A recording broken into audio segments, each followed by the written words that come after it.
어느 날 아무런 예고도 없이 찾아오는 순간이 있습니다. 평생을 살아온 익숙한 집에서 아침에 눈을 떴는데 창문 사이로 들어오는 햇살이 어쩐지 낯설게 느껴집니다. 거실로 나와 소파에 앉았지만 오늘 하루 나를 부를 사람이 없다는 사실이 뼈속까지 스며듭니다. 전화기는 조용하고 현관문은 굳게 닫혀 있으며 바깥 세상은 자동차 소리와 바람 소리로만 흘러가고 있습니다. 이건 단순히 혼자 산다는 두려움이 아니라 세상에서 내가 점점 사라지고 있다는 느낌입니다. 많은 사람들이 생각합니다. 집도 있고 자식들도 다 독립했고 이제는 편안하게 살면 되겠지. 하지만 현실은 그렇게 흐르지 않습니다. 몸은 예전 같지 않고 계단을 오르내릴 때 무릎이 시큰거리고 숨이 조금 가빠질 때가 생깁니다. 그러나 정말 무서운 건 몸의 변화가 아니라 나를 찾는 목소리가 사라진 그 고요함입니다. 마포구에 사는 한 할머니는 남편이 세상을 떠난 후 처음엔 혼자 살아도 괜찮다고 생각했습니다. 매일 TV를 켜고 간단한 밥을 해먹고 저녁에는 드라마를 보며 하루를 보냈죠. 그런데 석 달이 지나자 요일을 헷갈리기 시작했고 낮과 밤의 경계가 흐려졌습니다. 누군가와 대화를 나누는 일조차 사치처럼 느껴졌습니다. 그때부터 마음이 서서히 얼어붙기 시작했습니다. 과학은 이미 이 사실을 증명했습니다. 사회와 단절된 채 느끼는 외로움은 매일 담배 5개비를 피우는 것만큼 건강에 해롭습니다. 미국 브리거명 대학교 연구에서는 장기간 외로움이 사망 위험을 26%까지 높인다고 밝혔습니다. 한국보건사회연구원 보고서에 따르면 일상적인 대화나 교류가 없는 독거노인의 우울증 발병률은 그렇지 않은 사람보다 2배 이상 높습니다. 그래서 집을 고치거나 이사 계획을 세우기 전에 반드시 스스로에게 물어봐야 합니다. 오늘 하루 나를 불러줄 사람이 있는가? 그 답이 없다면 그것이 바로 경고음입니다. 아무도 나를 찾지 않는 구조 속에서 사는 것은 조용하지만 깊은 고립의 늪에 빠지는 것과 같습니다. 목수였던 72세 김 씨를 기억합니다. 아내가 세상을 떠난 뒤 그는 작은 목공소에서 하루를 보내곤 했습니다. 하지만 청력이 나빠지고 손이 느려지자 문을 닫았습니다. 그 후 그는 거의 밖에 나가지 않았고 이렇게 말했습니다. 일이 없는 건 괜찮아요. 하지만 아무도 내가 여기 있다는 걸 모르는 게 힘들어요. 그 말은 조용했지만 가슴을 깊게 파고들었습니다. 이것이 바로 깨닫는 순간입니다. 누구나 언젠가는 마주하게 되는 순간. 그러나 대부분 처음엔 알아차리지 못합니다. 친구 모임을 몇 번 건너뛰고 비 오는 날 외출을 미루고 다들 바쁘니까 라며 전화 한 통 걸지 않는 작은 습관들이 쌓입니다. 그리고 어느 날 집안의 침묵이 모든 것을 삼켜버립니다. 하지만 이것은 종신형이 아닙니다.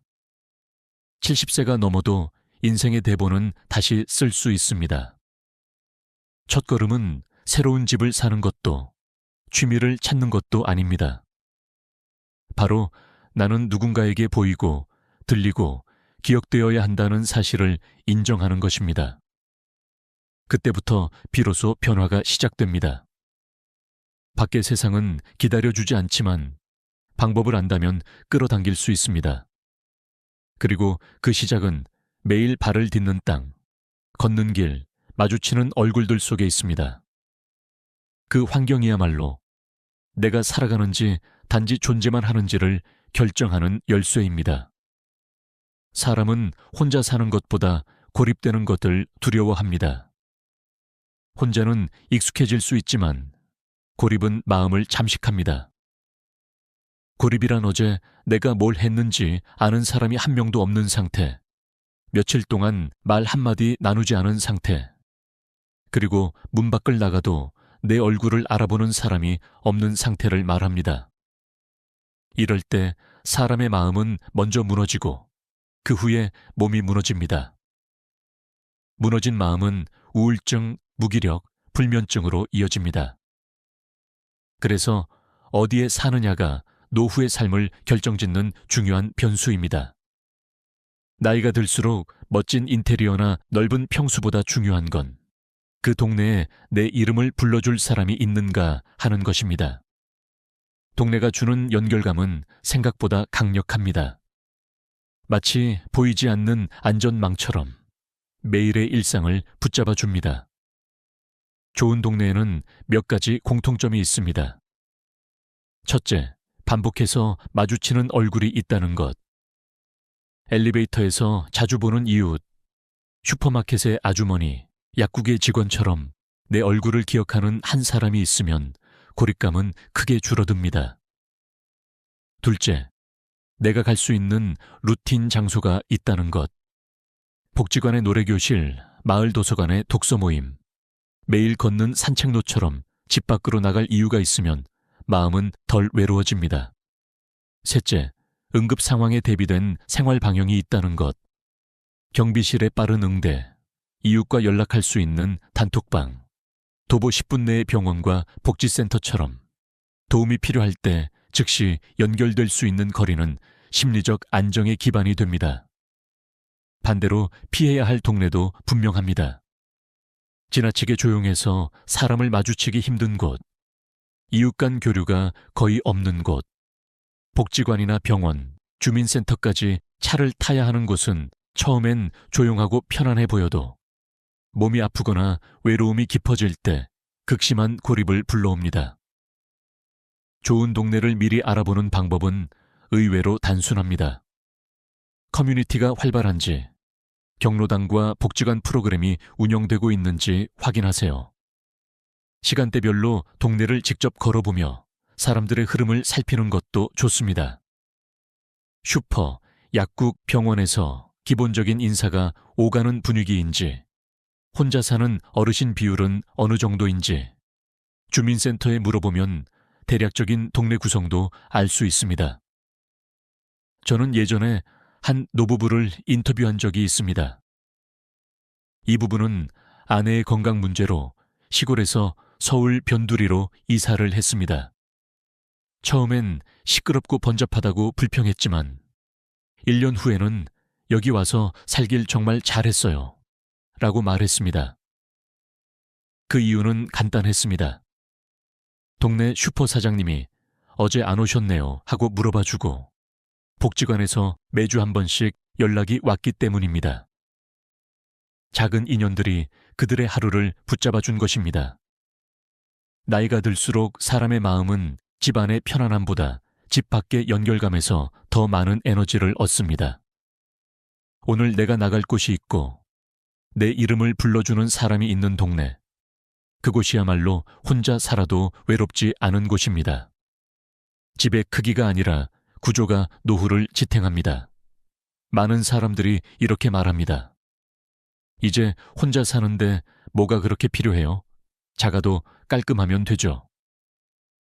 하지만 실제로 노후의 삶에서 집이 불편하면 몸보다 마음이 먼저 지칩니다. 하루 대부분을 보내는 공간이 불편하면 외출이 줄고 활동이 줄며 결국 고립으로 이어집니다. 좁은 집 자체가 문제가 아니라 설계가 문제입니다. 식탁을 없애고 거실을 침실로 바꾸고 주방 공간을 최소화하면 당장은 편해 보이지만 생활의 리듬이 무너집니다.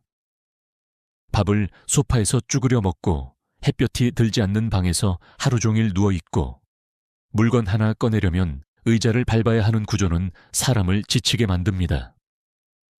이런 환경은 집에서 쉬는 것이 아니라 버티는 것으로 바꿔뒀습니다. 노후의 집은 반드시 몇 가지 기준을 갖춰야 합니다. 첫째, 햇볕이 잘 드는 창이 있어야 합니다. 하루에 2~3시간만 햇빛이 들어와도 우울감과 무기력증이 크게 줄어듭니다. 침실과 거실 중 최소 한 곳에는 채광이 필수입니다. 둘째, 욕실 동선이 편해야 합니다. 침실과 욕실이 멀면 야간에 화장실을 가는 일이 큰 스트레스가 되고 문턱이 높거나 바닥이 미끄러우면 낙상 위험이 커집니다.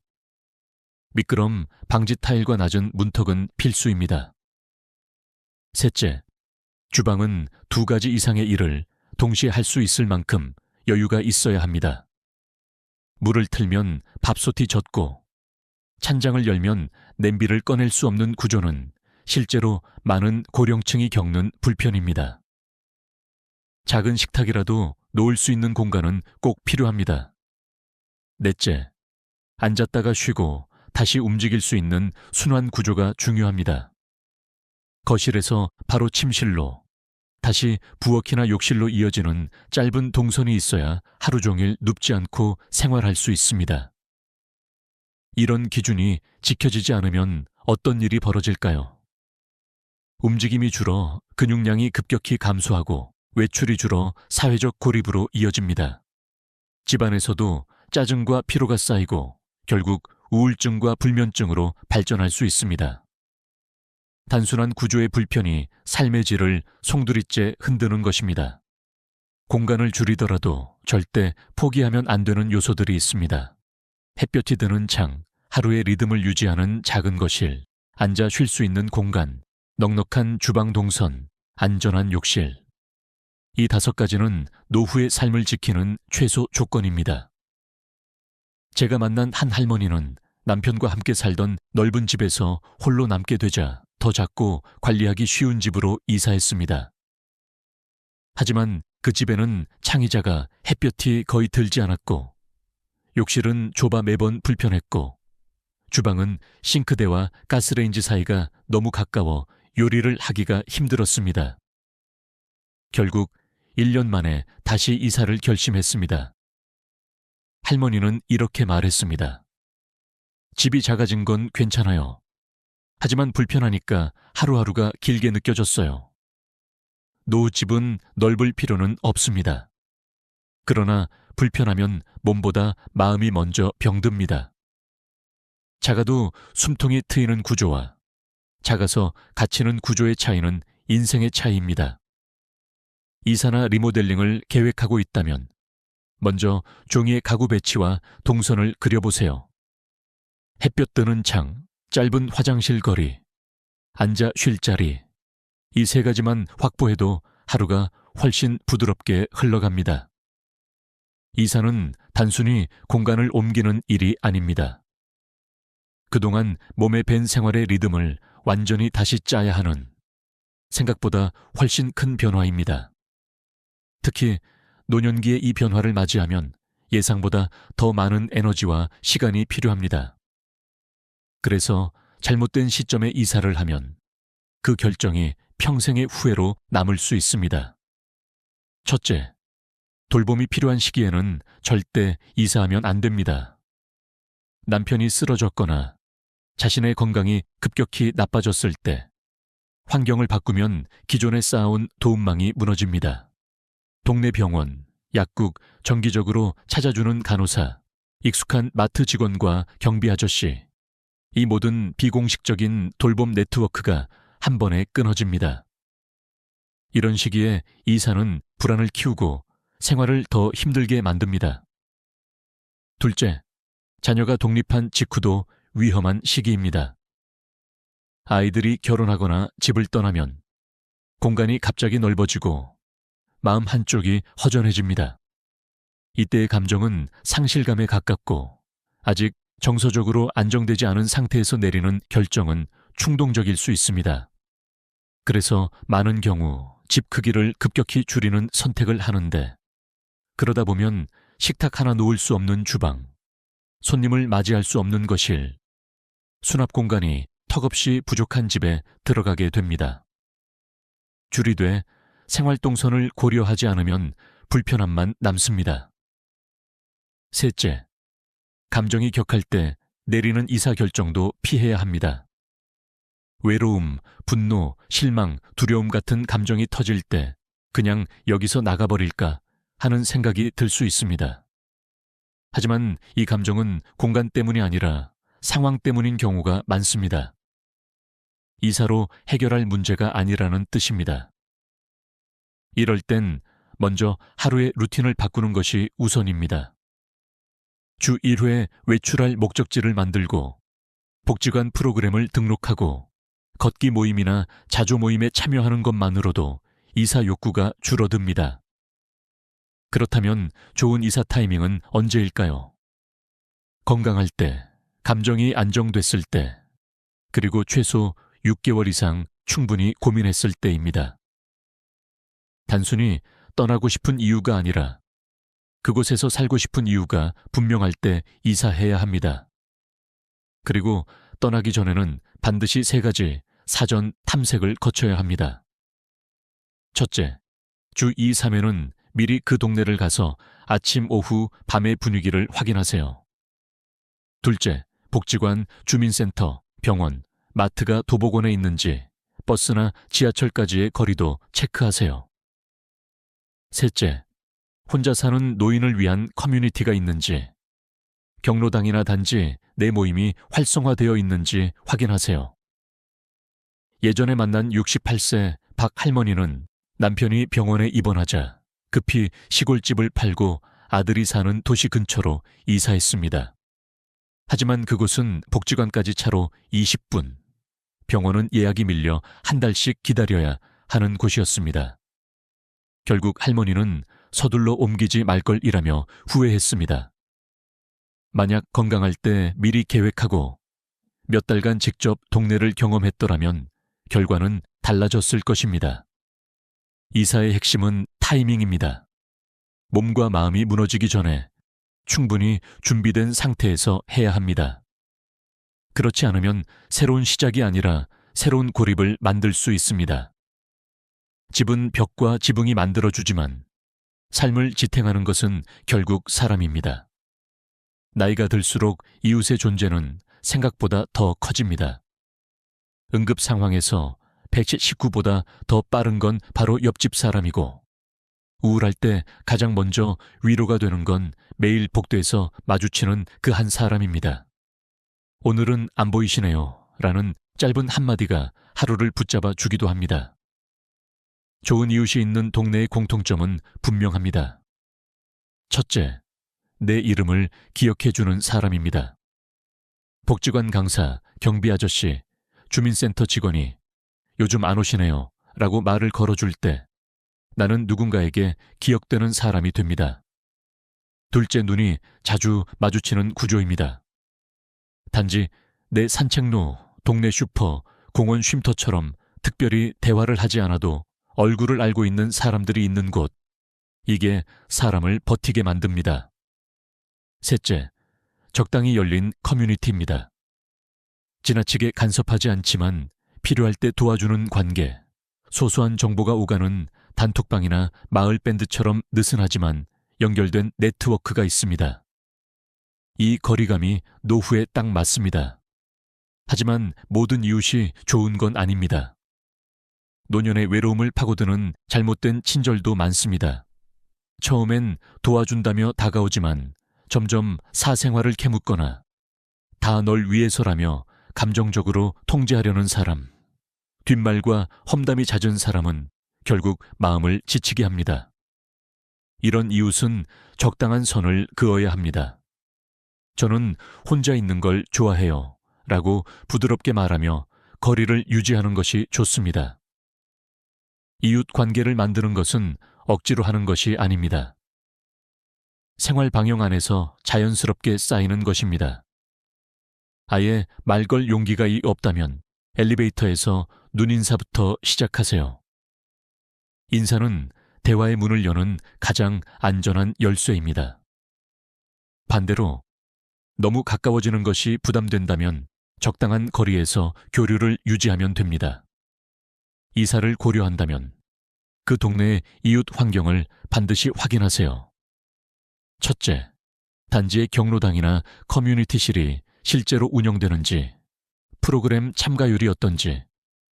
둘째, 복지관과 주민센터가 걸어서 10분 이내인지. 이런 거리는 나를 매주라도 집 밖으로 나가게 만듭니다. 셋째, 이웃 간의 왕래 분위기입니다. 경비실, 슈퍼, 쉼터에 어르신들이 모이는 곳이 있는지 보면 그 동네의 온도를 알 수 있습니다. 제가 아는 75세 초의 할아버지는 처음에는 조용하고 한적한 신도시 아파트로 이사 갔습니다. 그런데 6개월이 지나자 하루 종일 사람을 마주치지 않는 날이 많아졌습니다. 그러다 겨울에 눈이 많이 오던 날, 복도에서 미끄러져 다쳤지만 아무도 모른 채 하루를 넘겼습니다. 그 이후로 그는 다시 사람이 있는 동네로 돌아갔습니다. 아무리 조용해도 사람이 없으면 그건 집이 아니라 감옥이라고 말했습니다. 좋은 이웃은 노후의 절반을 결정합니다. 이사할 때 구조보다 먼저 봐야 할 건 이 동네에서 내 이름을 불러줄 사람이 있는가 하는 질문입니다. 그 한 사람이 외로움과 고립을 막는 가장 강력한 방패가 될 수 있습니다. 이제 한국 사회에서 혼자 사는 노인은 특별한 이야기가 아닙니다. 이미 통계는 말해줍니다. 2025년이면 65세 이상 1인 가구가 200만 명을 넘을 것으로 예상됩니다. 그런데 이 숫자가 우리에게 던지는 진짜 질문은 단순합니다. 당신은 혼자 살아도 괜찮은 구조를 갖췄습니까? 여기서 말하는 구조란 벽과 지붕만을 의미하지 않습니다. 그것은 나를 안전하게 지켜주고 외로움이 파고들 틈을 최소화하며 나 혼자여도 일상의 리듬을 유지하게 해주는 생활 환경을 뜻합니다. 혼자 살아도 고립되지 않는 구조에는 반드시 3가지 조건이 필요합니다. 첫째, 생활 방향 안에 사회적 연결점이 있어야 합니다. 복지관, 경로당, 주민센터가 도보 10분 이내에 위치하고 단지 안에 커뮤니티실이나 소모임 공간이 있으면 집 밖으로 나갈 이유가 생깁니다. 이런 연결점은 단순한 시설이 아니라 외로움의 벽을 무너뜨리는 출구입니다. 하루 중 한 번이라도 누군가와 마주치고 말을 건네는 순간 우리는 스스로가 살아있다는 감각을 되찾습니다. 둘째, 얼굴을 익힐 수 있는 반복 접촉 공간이 필요합니다. 동네 슈퍼, 단골 약국, 도서관처럼 자주 오가는 장소에서 아는 얼굴을 마주치는 경험은 고립감을 크게 줄여줍니다. 오늘은 일찍 나오셨네요. 며칠 안 보이시던데 괜찮으세요? 이런 짧은 인사가 마음의 온도를 높입니다. 실제로 일본에서 진행된 한 연구에 따르면 고령층이 아는 얼굴을 매주 3번 이상 마주치는 환경에서 생활할 때 우울증 위험이 30% 이상 낮아진다고 합니다. 셋째, 관리가 잘 되는 단지여야 합니다. 경비실의 응답 속도, 외부 방문자 통제, 비상벨과 응급상황 대응 시스템 같은 최소한의 보안망은 혼자 사는 사람에게 심리적 안정을 줍니다. 건강한 사람도 언젠가 긴급한 순간을 맞이할 수 있고 그 순간 주변의 대응 속도가 생명을 좌우합니다. 아무도 모르게 하루 종일 쓰러져 있는 상황을 막아주는 것이 바로 이 관리망입니다.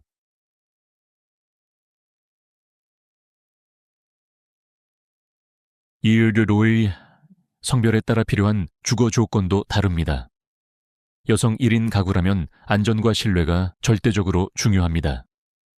CCTV가 곳곳에 설치돼 있고 1층 출입이 통제되며 비상벨이 작동하는 환경은 필수입니다. 단지 내 여성 커뮤니티가 존재하는지도 확인해야 합니다. 늦은 밤 귀가시 조명이 충분히 밝혀져 있는지, 갑작스러운 위기 상황에서 즉시 도움을 받을 사람이 있는지가 핵심입니다. 반면 남성 1인 가구는 생활 루틴과 자립 가능성이 관건입니다. 아침에 집을 나설 이유가 있는지, 식사 세탁 위생을 꾸준히 유지할 수 있는 환경인지, 정기적으로 참여할 모임이나 활동이 있는지가 삶의 지속 가능성을 결정합니다.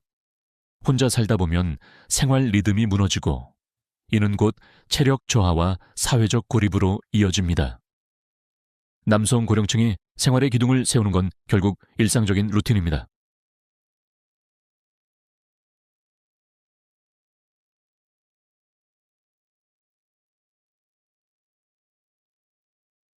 혼자 살기 좋은 집을 고를 때는 구체적인 체크리스트가 필요합니다. 병원과 약국이 걸어서 10분 이내에 있는지, 정기 진료나 응급 상황에 대응하기 좋은 위치인지 확인하세요.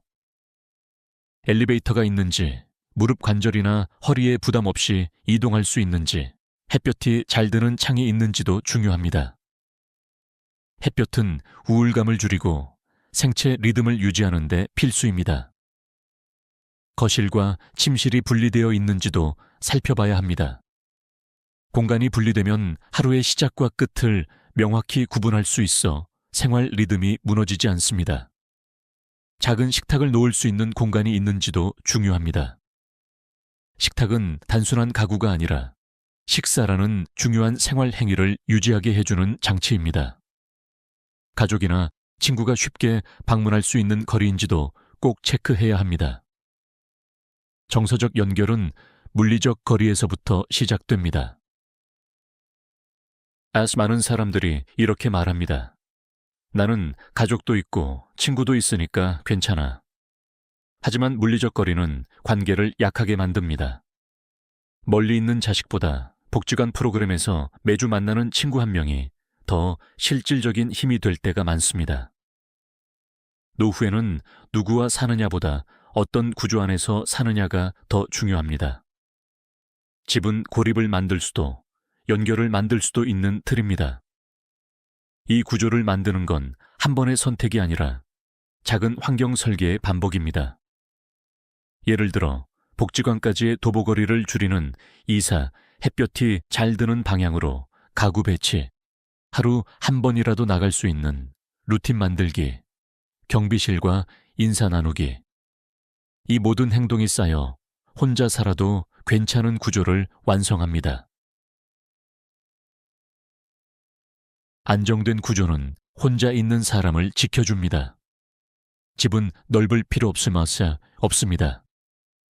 중요한 건 내가 쓰러졌을 때 누군가 쉽게 올 수 있는 구조, 외롭고 지칠 때 밖으로 나갈 수 있는 길이 있는 동네입니다. 이런 환경이 노년의 가장 강력한 방어선이 됩니다. 제가 인터뷰한 78세 장 씨는 이렇게 말했습니다. 집이 크든 작든 상관없어요. 중요한 건 문 밖을 나가면 아는 얼굴이 있고 내가 하루 종일 안 보이면 누군가 걱정해 주는 것이죠. 그 한마디에 모든 답이 들어 있었습니다. 지금까지 이야기한 모든 것은 단순한 주거 선택이 아니라 앞으로의 인생을 설계하는 일입니다. 오늘 당장 이사하지 않아도 괜찮습니다. 중요한 건 어떤 삶을 살고 싶은지 그 그림을 머릿속에 선명하게 그려두는 것입니다. 그 그림이 뚜렷할수록 우리의 선택은 덜 흔들리고 노후는 더 단단해집니다. 혼자 있어도 고립되지 않는 삶.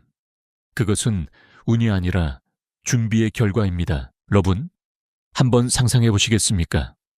아침 햇살이 부드럽게 거실 창문을 통과하고 따뜻한 차 한 잔을 손에 들고 앉아있는 평화로운 순간. 그런데 머릿속에는 차가운 질문이 떠오릅니다. 내일 아침, 나는 과연 무사히 눈을 뜰 수 있을까? 다소 비극적으로 들릴지 모르지만 저는 수십 년간 진료하며 수백 명의 환자들에게서 이런 불안을 보아왔습니다. 그들은 건강을 전혀 신경 쓰지 않았던 사람들이 아닙니다. 오히려 자신이 올바른 생활을 하고 있다고 굳게 믿어왔습니다. 하지만 어느 날 모든 것을 뒤흔드는 한 가지 사실을 깨닫게 되는 순간이 찾아옵니다. 그날도 평범한 진료였습니다. 76세의 한 어르신이 진료실로 들어오셨습니다. 겉보기에는 건강해 보였습니다. 매일 아침 꾸준히 걷고 식습관도 의사가 권한 대로 지켜왔다고 말씀하셨습니다. 그런데 최근 3개월 동안 심장 기능이 약해지고 혈압이 들쭉날쭉하며 쉽게 피로를 느낀다고 했습니다. 식습관을 자세히 묻자 어르신은 자랑스럽게 말씀하셨습니다. 저는 매일 올리브유를 먹습니다. 대형 마트에서 좋은 걸로만 사죠. 그 순간 저는 깊은 한숨을 내쉬었습니다. 바로 또 하나의 깨달음의 순간을 마주한 것입니다. 문제는 올리브유 자체가 아니었습니다. 사용하는 방법이 잘못된 것이었습니다. 많은 분들이 엑스트라 버진이라는 라벨만 믿고 안심합니다. 그러나 원산지, 보관 상태, 조리 온도 같은 중요한 요소들은 무시합니다. 그 어르신은 올리브유를 부엌 선반 위 가스레인지 바로 옆에 두었습니다. 병 뚜껑은 늘 반쯤 열려 있었고 요리할 때마다 다궈진 팬에 바로 부어 고온에서 볶거나 튀겼습니다. 그분에겐 10년 넘게 이어온 당연한 습관이었지만 제 눈에는 건강을 갉아먹는 조용한 범인이었습니다. 제가 설명을 시작하자 어르신의 눈빛이 흔들렸습니다. 내용이 어려워서가 아니라 이런 말을 단 한 번도 들어본 적이 없었기 때문입니다. 왜 이제야 이런 얘기를 해주십니까? 그 질문은 제 가슴을 무겁게 눌렀습니다. 정보가 넘쳐나는 시대지만 정작 가장 기본적이고 중요한 건강 지식은 상업적 이유나 무관심 속에 묻혀버린다는 사실을 다시 깨달았습니다. 얼마 전 부산에 사는 한 할머니로부터 전화를 받았습니다. 예전에 제가 지역 강연에서 올리브유 사용법을 이야기해 드린 적이 있었는데 그날 이후로 사용 습관을 완전히 바꾸셨다고 합니다. 어두운 곳에 보관하고 병을 꼭 닫고 고온 조리 대신 샐러드나 저온 요리에만 사용하셨습니다. 석 달 후 검사에서 콜레스테롤 수치가 30% 가까이 내려갔고 무릎 통증이 줄어들어 밤에 푹 주무실 수 있게 되었다고 합니다. 저는 그 전화를 끊으며 다시 느꼈습니다. 단 한 번의 올바른 정보가 한 사람의 남은 삶을 바꿀 수 있다는 것을. 깨달음의 순간은 병원에서 청천벽력 같은 진단을 받을 때만 오는 것이 아닙니다. 때로는 우리가 좋다고 믿어온 습관이 오히려 몸을 해치고 있다는 사실을 알게 될 때 찾아옵니다. 저는 그 순간 환자의 눈빛이 혼란해서 결심으로 바뀌는 것을 볼 때 그 어떤 약을 처방할 때보다 더 강한 의미를 느낍니다. 이 이야기는 제 가족에게도 해당됩니다. 제 할머니는 평생을 건강하게 사셨지만 부엌 창가에 기름을 두고 쓰거나 튀김 기름을 여러 번 재사용하는 습관이 있었습니다. 제가 그것을 바꿔드리고 매일 아침 올바른 방법으로 올리브유를 드시게 했을 때 할머니의 활력은 눈에 띄게 달라졌습니다. 98세가 되어서도 직접 장을 보고 요리를 하시며 증손자의 결혼식에 당당히 참석하셨습니다. 이런 이야기를 하는 이유는 단순합니다. 건강은 거창한 변화에서 오는 것이 아니라 매일 반복되는 작은 선택에서 만들어집니다.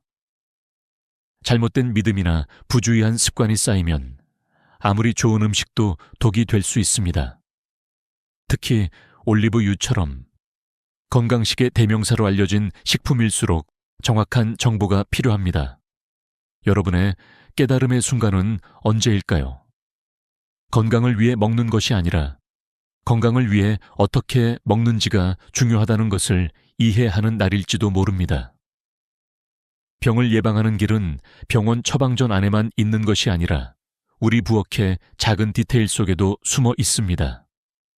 한 숟가락의 올리브유가 올바른 종류와 방법, 그리고 적절한 시기에 맞춰 섭취된다면 여러분의 삶을 지켜주는 열쇠가 될 수 있습니다. 그러나 그 반대라면 조용히 몸을 해치는 씨앗이 될 수도 있습니다. 오늘 저는 여러분을 이 진짜 올리브유의 세계로 안내하려 합니다. 그리고 그 여정은 잊혀진 진실에서 시작해 누구나 실천할 수 있는 건강 공식으로 이어질 것입니다. 하지만 먼저 스스로에게 물어보세요. 지금 여러분은 변화를 받아들일 준비가 되어 있습니까? 건강에 대한 진실 중에는 세월이 지나도 사람들에게 잘 알려지지 않는 것들이 있습니다. 그중 하나가 바로 올리브유의 올바른 사용법입니다. 많은 사람들이 올리브유를 마치 만병통치약처럼 믿지만 실제로는 그 믿음의 절반 이상이 오해와 잘못된 정보 위에 세워져 있습니다. 그리고 그 결과 의도치 않게 몸에 해를 끼치는 사람들이 너무나 많습니다. 저는 병원에서 수많은 환자들을 만나면서 한 가지 공통점을 발견했습니다. 바로 좋다니까 그냥 먹는다는 태도입니다. 한 할아버지는 텔레비전 건강 프로그램에서 올리브유가 혈관에 좋다는 말을 듣고 매일 아침 큰 컵으로 마셨습니다. 석 달 후 그는 복통과 구토로 응급실에 실려왔고 진단명은 급성 췌장염이었습니다. 저는 그분께 조심스럽게 말씀드렸습니다. 좋은 것도 과하면 독이 됩니다. 사람들이 이렇게 잘못된 습관에 빠지는 이유는 단순합니다. 진짜 정보와 마케팅 정보가 섞여 있기 때문입니다. 엑스트라 버진이라는 단어만 보고 무조건 건강하다고 믿는 경우가 많습니다. 하지만 엑스트라 버진에도 진짜와 가짜가 있고 가짜는 종종 다른 값싼 기름과 섞여 있습니다. 이런 제품에는 우리가 기대하는 올레산과 폴리페놀 같은 핵심 성분이 거의 없습니다. 오히려 산패된 기름 성분이 몸속 염증을 촉발시킬 수 있습니다. 저는 한번 환자들에게 각자 집에 있는 올리브유를 가져오게 한 적이 있습니다. 검사 결과 절반 이상이 진짜가 아니었습니다. 병은 화려했고 라벨은 그럴듯했지만 안에 든 것은 전혀 다른 이야기였습니다. 문제는 이 차이를 구별하는 법을 아는 사람이 너무 적다는 것입니다. 또 한 가지 중요한 사실은 조리 온도입니다. 대부분의 가정에서 올리브유는 프라이팬 위에서 160도 이상으로 가열됩니다. 그 순간 올리브유의 장점은 사라지고 해로운 물질이 생기기 시작합니다. 특히 여러 번 재가열된 올리브유는 심혈관 질환과 뇌졸중 위험을 높일 수 있다는 연구 결과도 있습니다. 그런데도 많은 사람들은 비싼 기름이니까 버리면 아깝다는 이유로 같은 기름을 반복 사용합니다. 이쯤에서 저는 묻습니다. 여러분은 지금 쓰고 있는 올리브유가 진짜인지 확신하십니까? 그리고 그걸 제대로 쓰고 계십니까? 많은 사람들이 대답하지 못합니다. 왜냐하면 평생 한 번도 그런 질문을 스스로에게 해본 적이 없기 때문입니다. 저는 올리브유를 단순히 음식 재료로만 보지 않습니다. 그것은 마치 약처럼 섭취 방법과 조건에 따라 약이 될 수도 독이 될 수도 있는 특별한 물질입니다. 그렇기 때문에 그저 좋다는 말만 듣고 습관적으로 사용하는 것은 위험합니다. 서울에 사는 한 할머니는 관절염으로 오랫동안 고생하셨습니다. 지인의 권유로 올리브유를 사서 사용했지만 1년이 지나도 아무런 변화가 없었습니다. 제가 병원에서 그분의 사용법을 듣고 난 뒤 이유를 바로 알 수 있었습니다. 첫째, 그분이 쓰던 것은 진짜 엑스트라 버진이 아니었고, 둘째, 매번 뜨거운 불 위에서 조리했으며, 셋째, 병을 부엌 창가에 둬서 햇빛에 노출된 상태였습니다. 그 순간 저는 느꼈습니다. 효과가 없는 것이 아니라 애초에 효과를 낼 수 없는 방법을 쓰고 있었구나.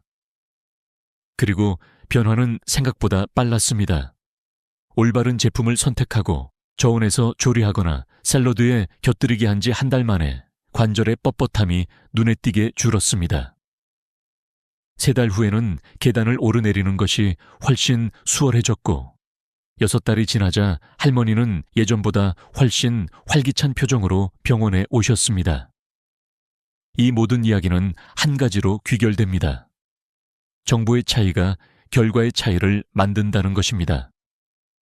단순히 올리브유를 먹는 것이 중요한 것이 아니라 어떤 올리브유를 어떻게, 언제, 얼마나 먹느냐가 중요합니다.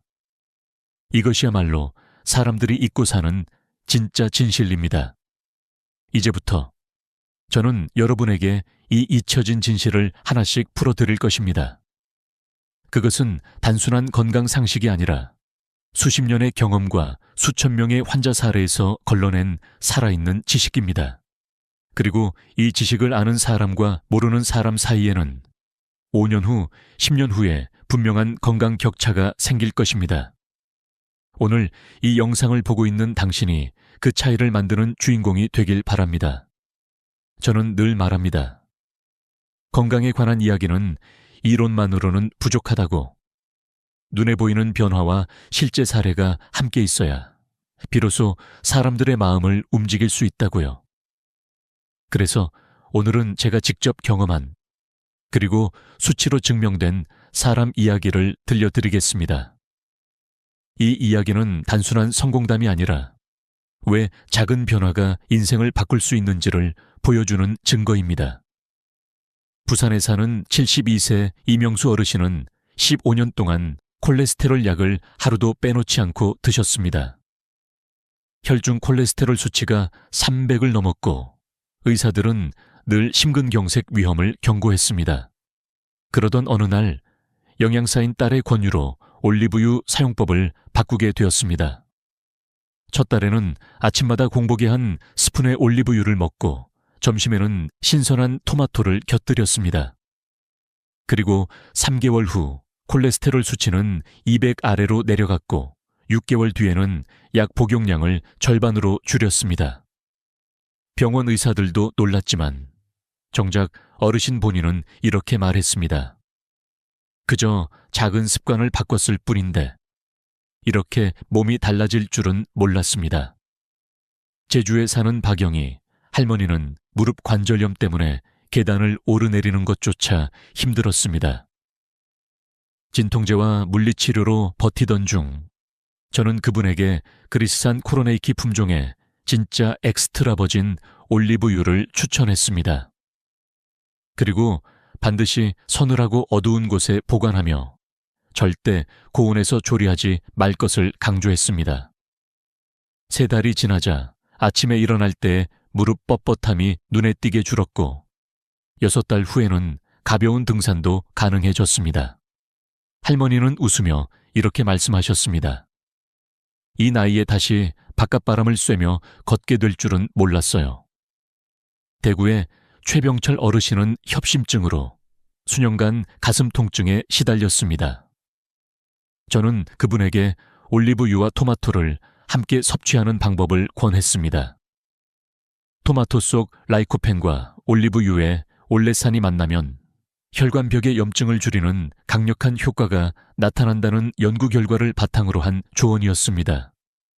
2달 뒤 어르신은 더 이상 밤중에 가슴 통증으로 잠에서 깨지 않았고 산책거리가 이전보다 2배 늘어났습니다. 이 세 사람의 공통점은 무엇일까요? 바로 작지만 올바른 변화를 선택했다는 것입니다. 저는 종종 환자들에게 이렇게 말합니다. 올리브유를 먹는다고 해서 무조건 좋아지는 게 아닙니다. 중요한 건 방법입니다. 이것은 단순한 식습관 조언이 아니라 과학적 근거와 경험이 결합된 확신입니다. 서울대병원에서 진행된 제 연구에서도 같은 결과가 나왔습니다. 진짜 엑스트라 버진 올리브유를 아침 공복에 한 스푼씩 올바르게 보관하고 적절히 조리한 그룹은 잘못된 제품을 쓰거나 고온 조리한 그룹에 비해 혈관 탄력성이 평균 40% 향상되었습니다. 염증 수치는 평균 30% 낮아졌고 콜레스테롤은 평균 51kDL 감소했습니다. 이런 수치는 결코 우연이 아닙니다. 그러나 저는 여기서 멈추지 않습니다. 왜냐하면 이 수치 뒤에는 숫자로 표현할 수 없는 가치가 숨겨져 있기 때문입니다. 그것은 바로 삶의 질입니다. 계단을 오르며 숨이 차지 않는 기쁨, 손주와 공놀이를 할 수 있는 여유, 친구와 함께 먼 길을 걸을 수 있는 자유. 이런 것들이야말로 진정한 회복입니다. 그리고 저는 믿습니다. 여러분도 이런 변화를 경험할 수 있다는 것을. 하지만 조건이 있습니다. 무심코 하던 습관을 버리고 검증된 방법을 선택해야 한다는 것. 단순히 좋다는 말에 의존하는 것이 아니라 스스로 배우고 이해하고 적용해야 한다는 것. 앞으로 여러분께 제가 전할 이야기는 단순히 먹어라, 마셔라가 아닙니다. 어떤 원리로 몸에 작용하는지, 왜 그렇게 해야 하는지, 그리고 어떻게 하면 안전하고 효과적으로 사용할 수 있는지를 저는 모두 알려드릴 것입니다. 왜냐하면 건강한 삶은 준비된 사람에게만 주어지기 때문입니다. 그리고 지금 이 순간이 여러분에게도 첫걸음이 될 수 있습니다. 건강을 지키는 방법 중에는 겉보기에 단순해 보이지만 실제로는 수십 년의 경험과 과학적 근거가 쌓여야만 완성되는 것들이 있습니다. 제가 새로운 황금 규칙이라고 부르는 올리브유 사용법이 바로 그렇습니다. 이 규칙은 단순히 좋은 걸 먹자라는 차원이 아니라 먹는 이유와 방식, 그리고 몸이 그것을 받아들이는 과정을 모두 고려한 결과물입니다. 첫 번째는 올리브유의 품질입니다. 진짜 엑스트라 버진 올리브유는 단순히 색과 향만으로 판별할 수 없습니다. 품종, 재배 지역, 수확 시기, 압착 방식까지 확인해야 합니다. 예를 들어 심장과 혈관 질환이 있는 분들에게는 스페인산 피쿠알 품종이 특히 좋습니다. 올러칸탈과 항산화 성분이 풍부해 혈관 염증을 완화하는 데 도움을 줍니다. 반면 관절염 환자에게는 그리스산 코로네이키 품종이 효과적입니다. 이 품종은 항염 효과가 강하고 특히 폴리페놀 함량이 높습니다. 당뇨 환자라면 이탈리아산 프란토이오 품종이 혈당 조절에 유리합니다. 두 번째는 섭취 방법입니다. 저는 늘 환자들에게 이렇게 말합니다. 올리브유는 약처럼 드셔야 합니다. 아침 공복에 한 스푼, 이것이 기본입니다. 위가 비어 있을 때 올레산과 폴리페놀이 흡수되는 효율이 가장 높기 때문입니다.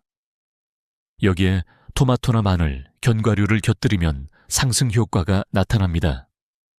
토마토의 라이코펜은 올레산과 결합해 혈관벽의 염증을 줄여주고 마늘의 황화합물은 항염 작용을 강화합니다. 견과류는 뇌 건강을 지키는 데 필요한 오메가3화 항산화제를 보충해 줍니다. 세 번째는 조리 온도입니다. 올리브유는 160도를 넘으면 좋은 성분이 파괴됩니다. 그래서 튀김 요리에는 절대 쓰면 안 됩니다. 볶음 요리도 중불 2에서만 사용해야 합니다. 가능하다면 샐러드에 뿌리거나 빵에 발라 먹는 것이 가장 안전합니다. 고온 조리 시 생성되는 유해 산화물질은 장기적으로 혈관 건강에 치명적일 수 있습니다. 네 번째는 보관 환경입니다. 빛, 열, 공기에 노출되면 산패가 빠르게 진행됩니다. 반드시 어두운 유리병에 담긴 제품을 선택하고 서늘하고 직사광선이 없는 곳에 두어야 합니다. 뚜껑은 사용 직후 바로 닫아야 하고 개봉 후 6개월 안에 소비하는 것이 좋습니다. 냉장 보관은 권장하지 않습니다. 온도가 낮아지면 성분이 응고되거나 맛이 변할 수 있기 때문입니다. 마지막으로 적정량입니다.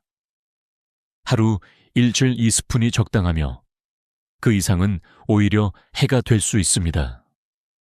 특히 담석증이나 췌장 질환이 있는 분들은 반드시 의사와 상담 후 섭취해야 합니다. 몸에 좋다고 해서 무조건 많이 먹는 것은 약을 과다 복용하는 것과 같습니다. 저는 이 황금 규칙을 수백 명의 환자에게 적용해 왔고 놀라운 변화를 직접 보았습니다. 어떤 분은 20년 만에 관절 통증에서 해방되었고 어떤 분은 혈압약을 끊을 수 있었습니다. 그러나 이 규칙의 핵심은 단순히 먹는 것이 아닙니다. 왜 그렇게 먹어야 하는지 이해하고 습관으로 만드는 것이 진짜 변화의 시작입니다. 한번 생각해 보십시오. 같은 음식을 먹어도 어떤 사람은 건강을 되찾고 어떤 사람은 변화가 없습니다. 차이는 지식에서 나옵니다. 그리고 그 지식은 직접 경험하거나 믿을 수 있는 사람에게 배워야만 얻을 수 있습니다. 저는 오늘 여러분이 그 지식을 갖게 되기를 바랍니다. 이제 여러분은 단순한 소비자가 아니라 스스로 건강을 설계하는 주체가 될 수 있습니다.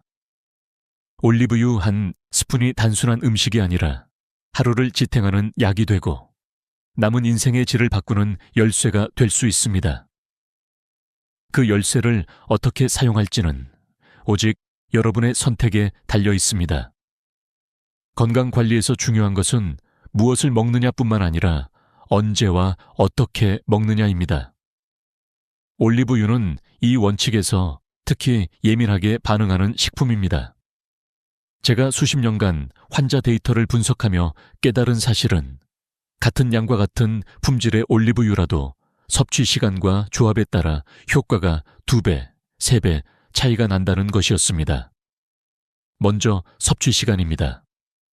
제 연구와 프랑스 리옹 대학과의 공동 실험에서 밝혀진 바에 따르면 아침 공복에 올리브유를 한 스푼 섭취했을 때 혈관 청소 효과와 항염 효과가 최대 4배까지 높아집니다.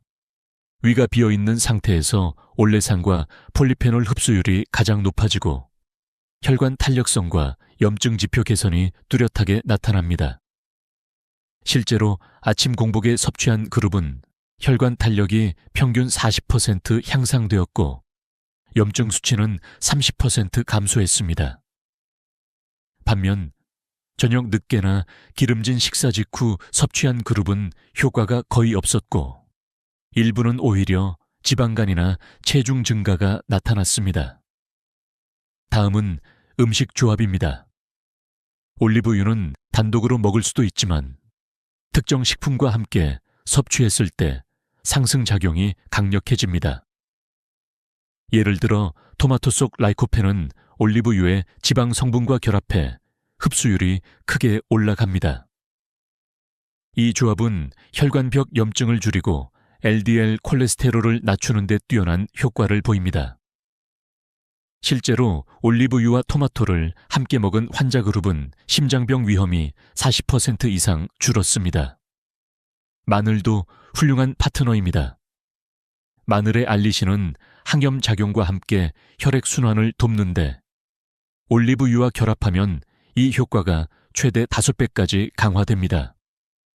관절염이나 류머티즘 환자들에게 특히 유용하며 제 환자 중 일부는 이 조합을 꾸준히 섭취해 진통제 복용량을 줄이는 성과를 얻었습니다.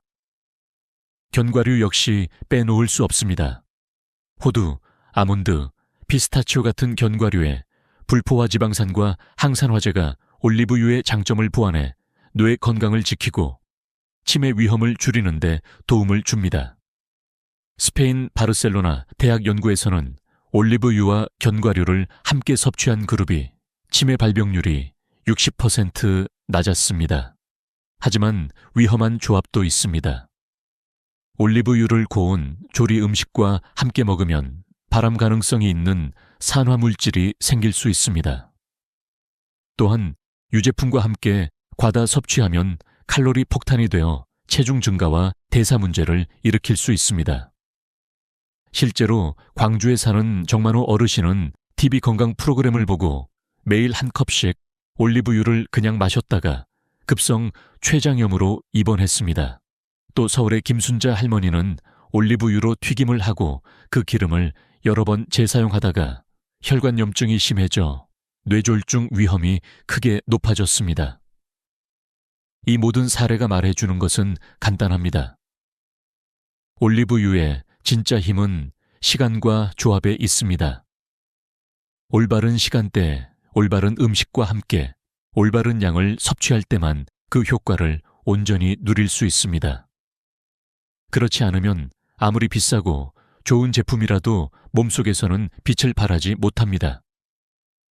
저는 항상 환자들에게 올리브유를 친구로 만들지 적으로 만들지는 당신 손에 달렸다고 말합니다.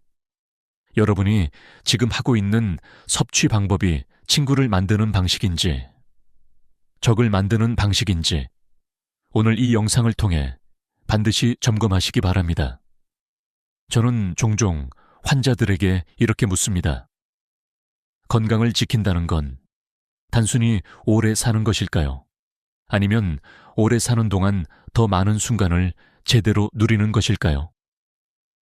이 질문을 던지면 대부분의 환자들은 잠시 침묵합니다. 그 침묵 속에서 저는 깨닫습니다. 우리가 진정으로 원하는 건 수명이 아니라 삶의 질이라는 것을요. 그리고 올리브유 이야기는 결국 그 삶의 질과 직결됩니다. 저는 지난 30년간 수많은 환자를 진료하며 작은 습관 하나가 얼마나 큰 변화를 만드는지를 직접 보아왔습니다. 부산의 한 어르신은 심장질환으로 몇 번이나 수술을 고민했지만 생활 습관을 바꾸고 올리브유를 올바르게 사용하며 식단에 신선한 채소와 좋은 단백질을 곁들이자 1년 만에 심장 기능이 회복되었습니다. 그분은 이렇게 말했습니다.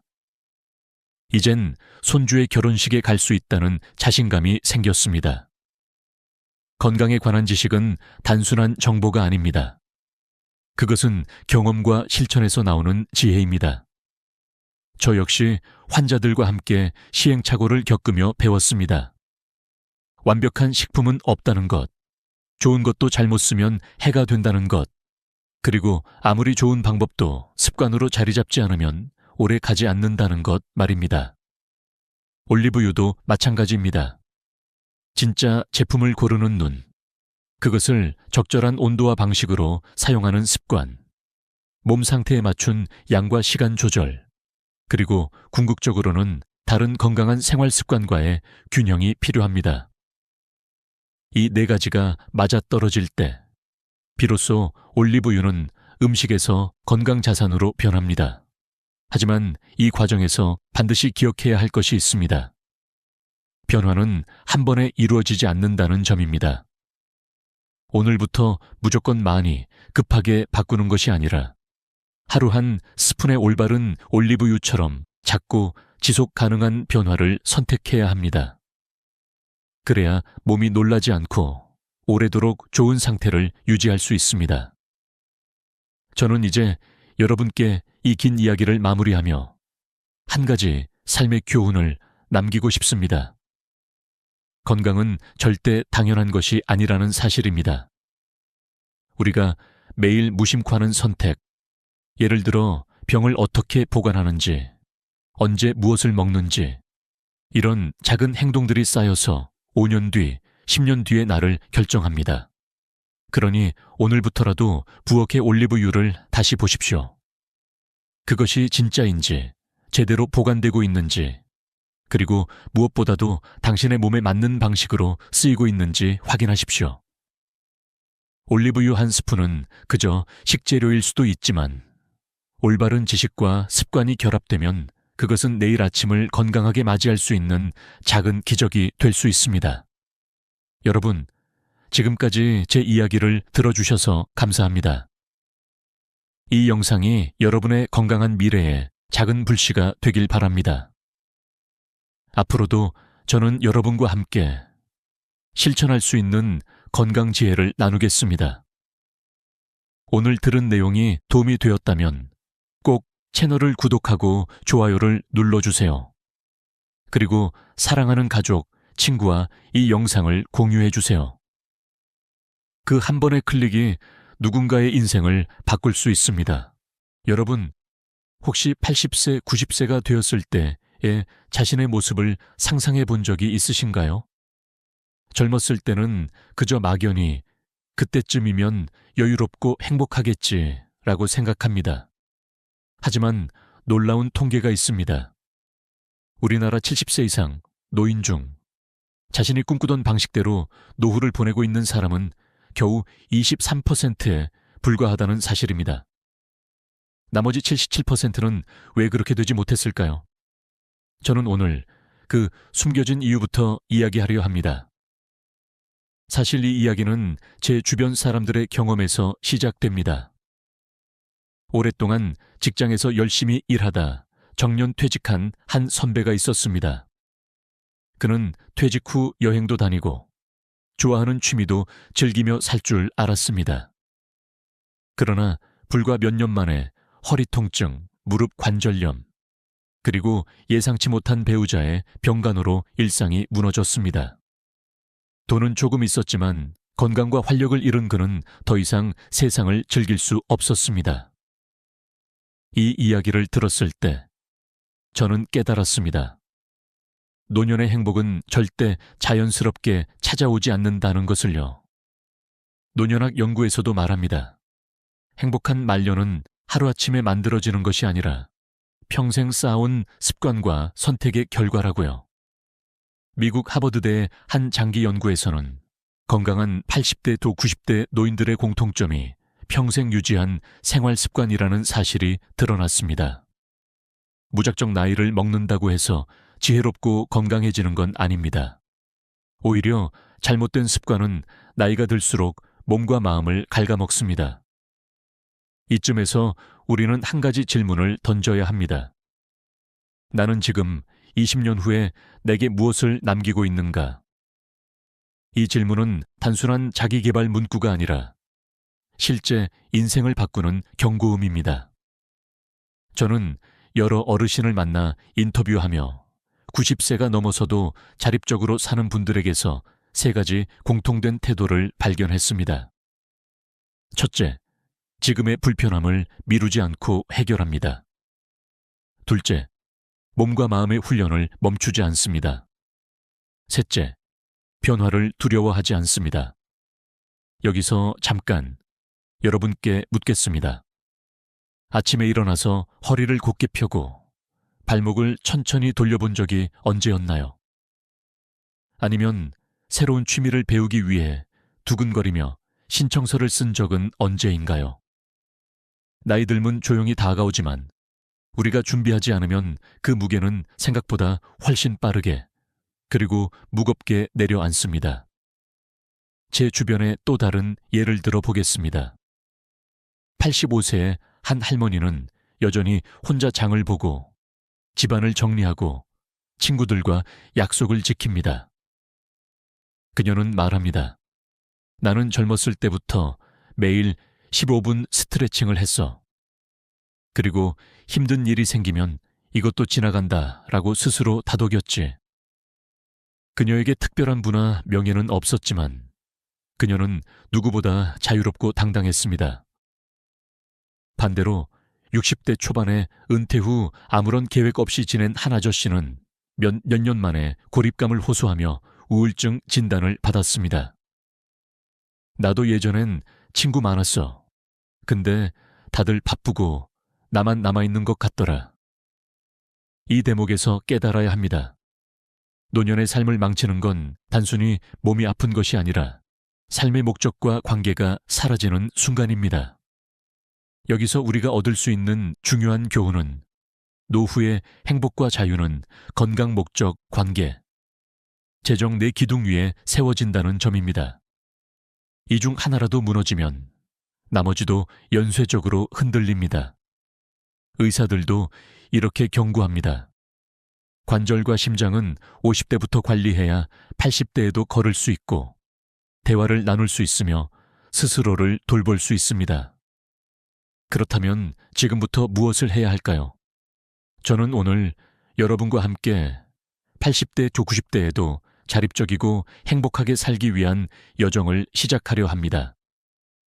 그리고 그 여정의 첫걸음은 바로 현실 직시입니다.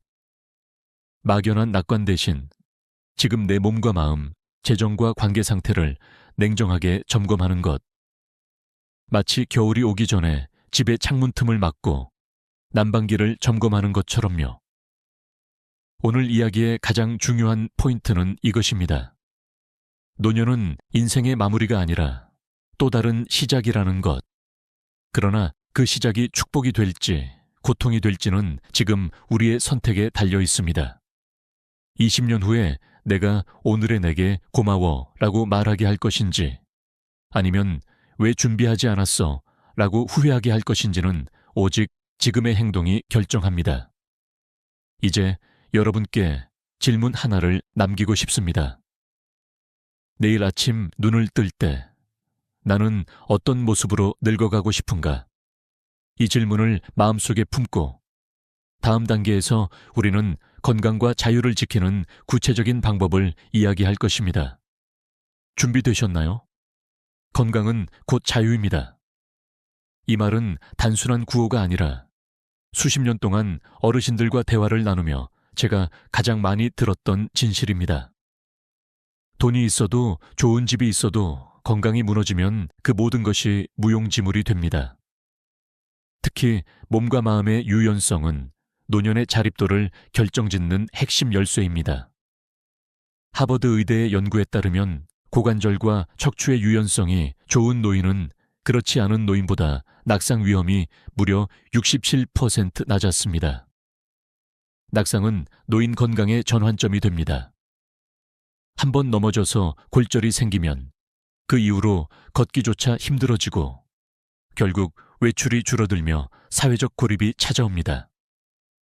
그런데도 많은 사람들은 유연성을 단순한 운동 능력 정도로만 생각합니다.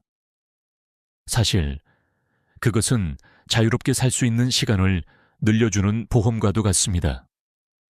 저는 92세의 한 할아버지를 기억합니다. 그는 여전히 스스로 양말을 신고 등 뒤 지퍼를 올리고 높은 선반에서 물건을 꺼냅니다.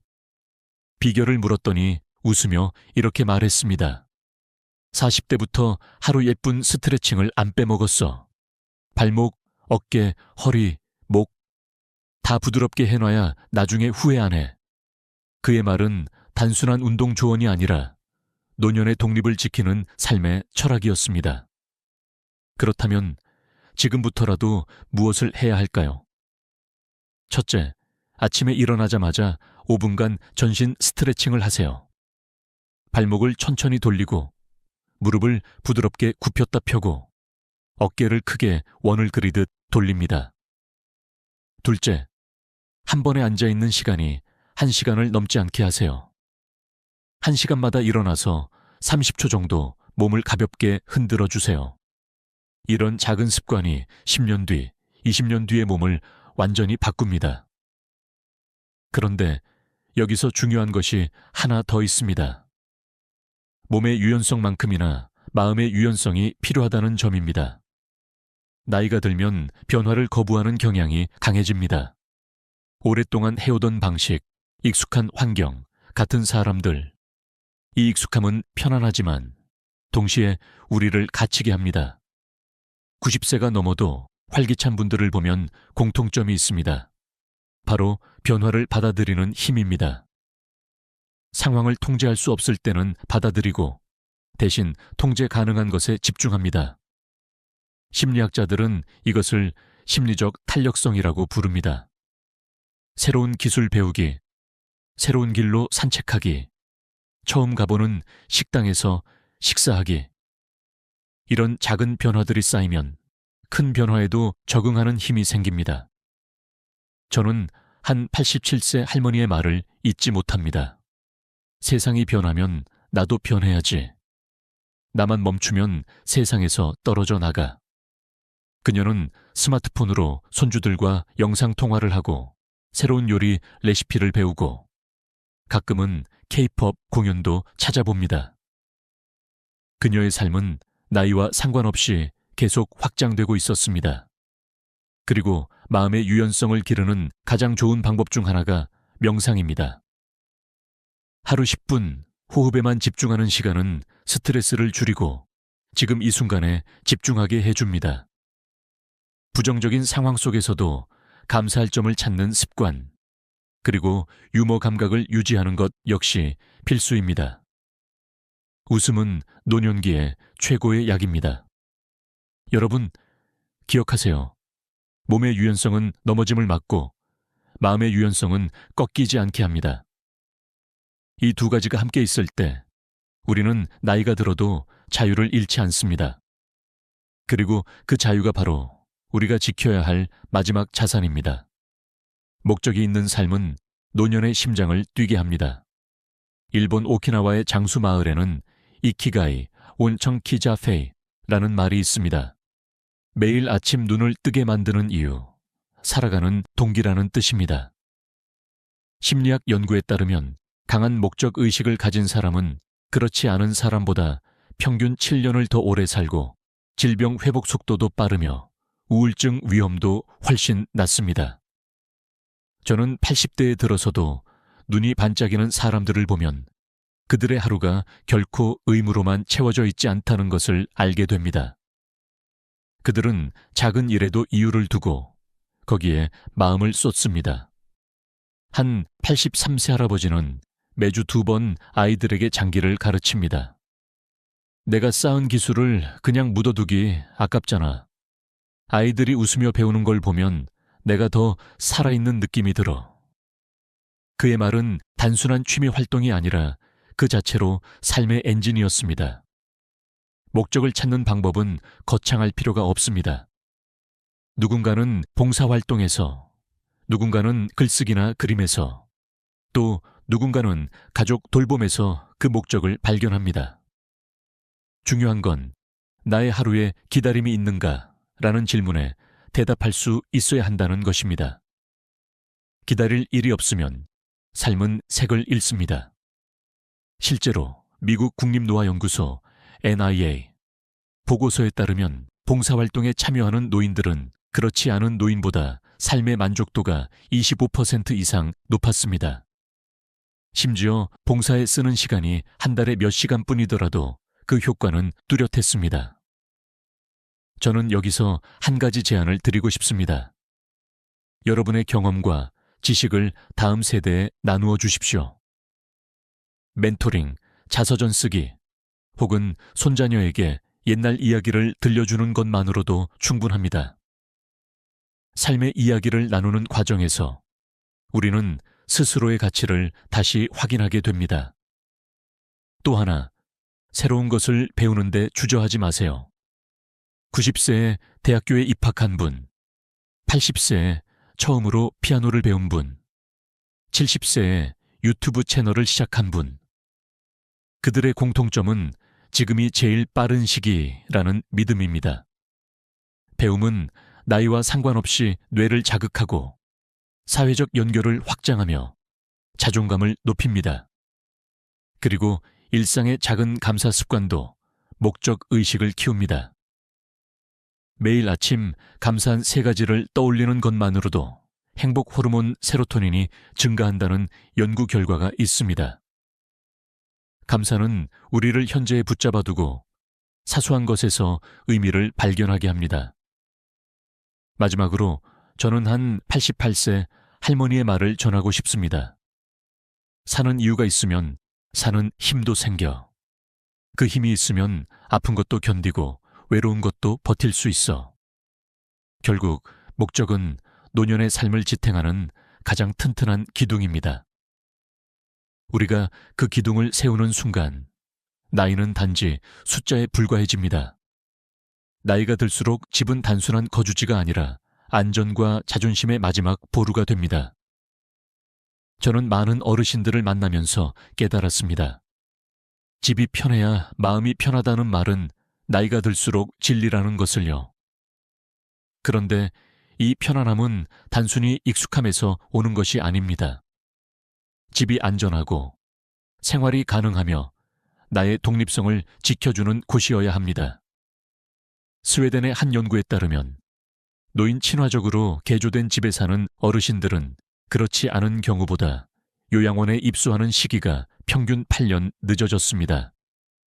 문턱 하나, 손잡이 하나, 조명의 위치 하나가 독립적인 생활을 얼마나 오래 유지할 수 있는지를 결정짓는다는 뜻입니다. 저는 한 82세 할머니의 사례를 들려드리고 싶습니다. 그녀는 계단이 많은 2층 집에서 평생을 살았습니다. 하지만 70대 후반에 무릎이 불편해지자 과감하게 1층으로 침실을 옮기고 욕실에 미끄럼 방지 매트를 깔고 부엌 선반 높이도 조정했습니다. 처음엔 이런 걸 왜 해야 하나 싶었어. 근데 지금은 덕분에 매일 내가 하고 싶은 일을 내 힘으로 할 수 있어. 그녀의 목소리에는 자부심이 묻어났습니다. 집을 안전하게 만드는 첫걸음은 작은 위험 요소를 제거하는 것입니다. 문턱을 없애고 바닥을 평평하게 유지하며 미끄러운 욕실에는 반드시 손잡이와 미끄럼 방지 매트를 설치해야 합니다. 실제로 노인 낙상 사고의 80%가 욕실에서 발생한다는 통계가 있습니다. 또한 주방은 자주 쓰는 물건이 쉽게 닿는 곳에 있어야 합니다. 높은 곳에 있던 냄비를 꺼내려다 넘어지는 경우를 여러 번 봤습니다. 작은 배치 변경이 큰 사고를 막을 수 있습니다. 그리고 조명은 집안 안전에서 의외로 중요한 요소입니다. 시력이 약해지는 노년기에는 어두운 복도나 계단이 큰 위험이 됩니다. 밝고 부드러운 조명을 곳곳에 설치하는 것만으로도 낙상 위험을 크게 줄일 수 있습니다. 여기서 중요한 건 이런 변화를 미리 준비하는 것입니다. 몸이 불편해진 뒤에 하려면 비용도 더 들고 마음의 부담도 큽니다. 60대부터 조금씩 환경을 바꿔두면 80세가 되었을 때도 내 집에서 스스로 살아갈 가능성이 훨씬 높아집니다. 저는 한번 상상해 보길 권합니다. 만약 내 몸이 지금보다 느려지고 힘이 약해졌을 때 내 집에서 안전하게 생활할 수 있을까? 이 질문에 자신 있게 예라고 말할 수 없다면 지금이 바로 변화를 시작할 때입니다. 안전한 집은 단순히 사고를 예방하는 것 이상입니다. 그것은 나는 여전히 나의 삶을 내 힘으로 지킨다 는 자신감을 주고 매일을 조금 더 자유롭고 조금 더 행복하게 만듭니다. 그리고 그 자유는 값으로 살 수 없는 노년의 가장 큰 선물입니다. 나이는 숫자에 불과하다는 말을 가능하게 만드는 힘. 그것은 바로 뇌의 젊음을 지키는 것입니다. 몸이 조금 느려져도 기억력과 사고력이 살아있다면 우리는 여전히 세상과 연결되어 있습니다. 하지만 뇌는 사용하지 않으면 빠르게 퇴화합니다. 특히 은퇴 이후 일상에서 지적 자극이 줄어들면 그 속도는 놀랄 만큼 빨라집니다. 스탠퍼드 대학의 연구에 따르면 90세가 넘어도 치매 없이 건강한 인지 기능을 유지하는 사람들의 공통점은 평생 학습을 멈추지 않았다는 점이었습니다. 그들에게 공부는 시험을 위한 것이 아니라 뇌를 위한 운동이었습니다. 저는 86세에 프랑스어를 배우기 시작한 한 할아버지를 기억합니다. 젊었을 땐 바빠서 못했는데 이제 시간이 있으니 해보자고 마음먹었지. 처음엔 힘들었지만 매일 단어를 외우다 보니 머리가 맑아지는 느낌이었어. 그는 새로운 언어를 배우면서 외국 친구까지 사귀었고 매일이 조금 더 신나는 날이 되었다고 말했습니다. 뇌를 단련하는 방법은 다양합니다. 새로운 언어, 악기 연주, 요리, 미술 등 전혀 해보지 않은 분야에 도전해 보세요. 뇌는 낯선 정보를 처리할 때 가장 활발하게 작동합니다. 또한 스도쿠, 바둑, 체스 같은 전략 게임은 뇌의 여러 영역을 동시에 활성화시켜 기억력과 문제 해결 능력을 높입니다. 간단하지만 강력한 방법도 있습니다. 평소 쓰지 않는 손을 사용해 보는 것입니다. 오른손잡이라면 왼손으로 양치하기, 왼손잡이라면 오른손으로 식사하기. 이렇게 일상에 작은 변화를 주면 뇌는 새로운 회로를 만들며 자극을 받습니다. 독서는 여전히 최고의 뇌 훈련입니다.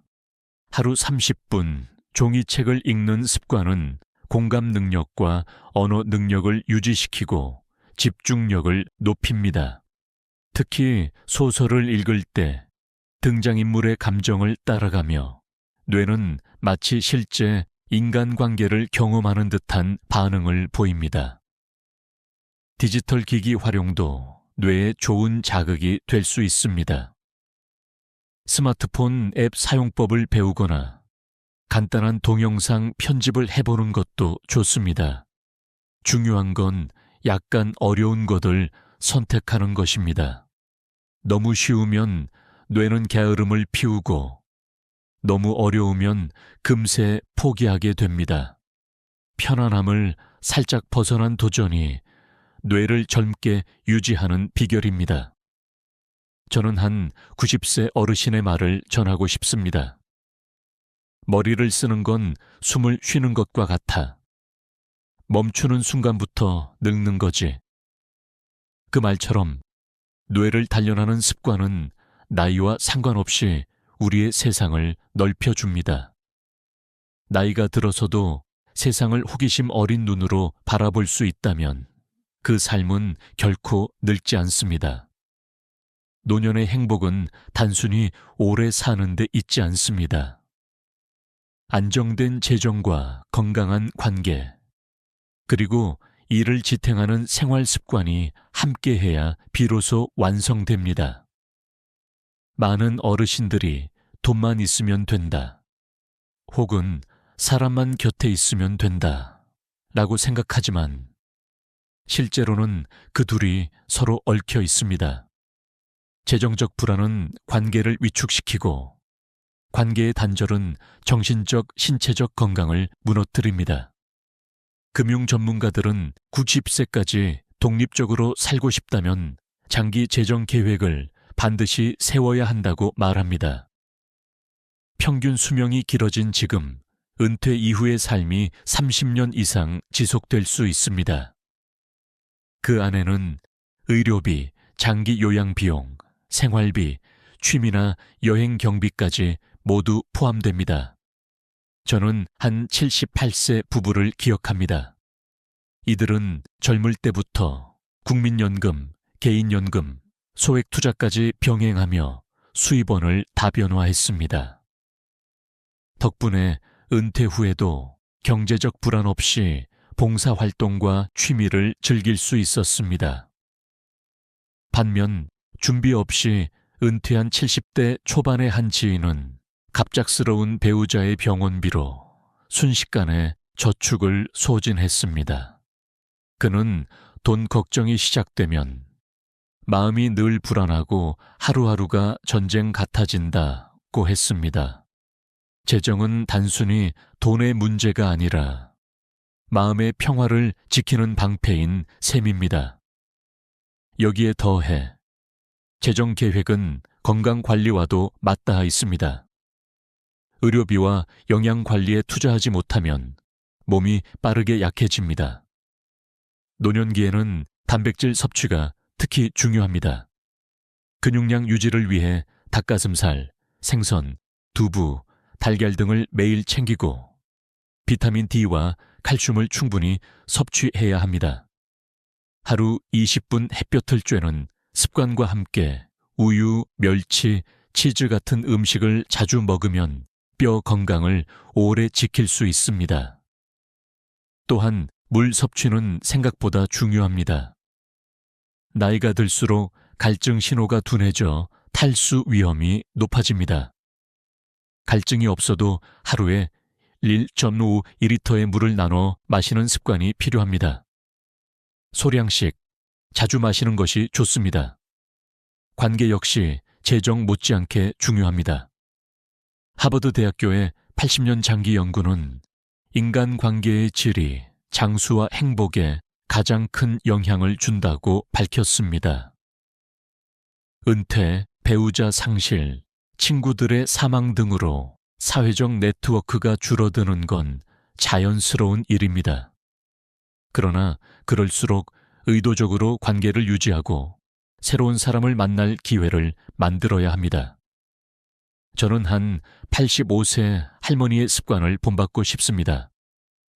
그녀는 매주 교회 성가대 연습, 동네 꽃꽂이 모임, 손녀와의 영상 통화를 일정표에 넣습니다.